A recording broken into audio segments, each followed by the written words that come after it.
چاودێرانی سیاسی لە شاری کەرکووک ئاماژە بۆگەر و پێشاتەکانی دوای شەڕی داعش دەکەن و ڕایدەگەیەنن پێویستە و پەیمانەتی کورد لەگە وڵاتان بۆ دوای شەڕی داعشیش بەردەوام بێت.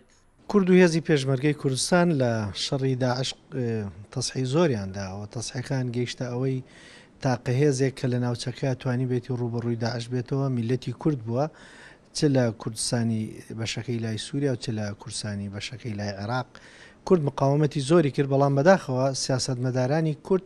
کە دێن لەسەر مێزی مفاوەزە هەمیشە دائنیشن ئەویان لە بیرەچێتەوە زەمانەتی کورد دوای شەڕی داعش چییە یعنی بۆ نمونە کە شەڕی مووسڵیش دەستی پێکرد کورد نەیتوانی لەوێش هیچ ناقسەکانی میلەتەکەی بگەێنێ یاخود زەمانەتی دوای شەڕی مووسڵ بگەێنێ و ئێمە ئەژبینین ئێستا کورد تووشی حاڵەتێکی پەرتوبڵاوی بووە سیاسەتی کورد سیاسەتێکی ناڕۆشنە. شەڕی داعش واگاتە کۆتایی لە هەڵوێستەکانی حکوومەتی عێراقی لە لێدوانەکانیانە هەست بەوە ناکەین ئەوان هەست بە گەورەی شەراکەتی کورد و بەشداربوونی هێزی پێشمەرگە بکەن لە پارێزگاریکردن لە کوردستان لە خاچی عێراق لە بەشداریکردن لە شەڕی مووسڵا ئەوەی هەست پێەکەین سەرکردە عێراقیەکان سەردەم سەرکەوتنەکە بەی سوپای عێراقی و خشتی شعبی دانێن. خۆناغی دوای داعش لە کەرکووک من پێم وایە زۆری کێشەکان دێتە سنووری کەرکووکەوە بۆیە بەسەراحەت هێڵێم نە حیزبەکان و نە هەرێمی کوردستان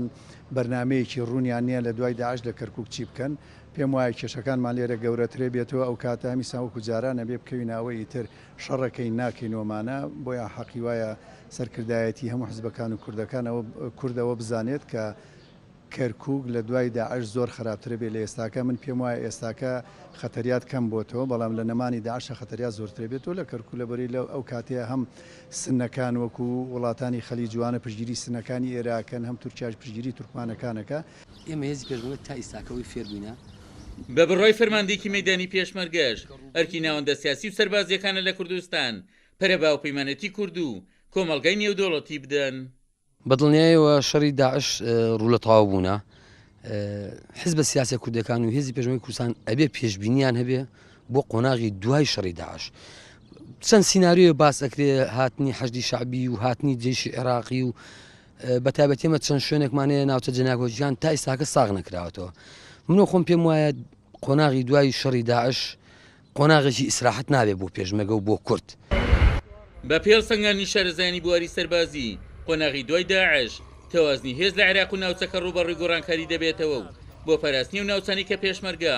لە ناوچە جێناکۆکان ڕزگاری کردوون کورداستی و پەیمانەتیەکانی لەگە وڵاتان گەشە پێ بدات. عومەر غەریب، کورسات نیوز، باشووری کەرکووک.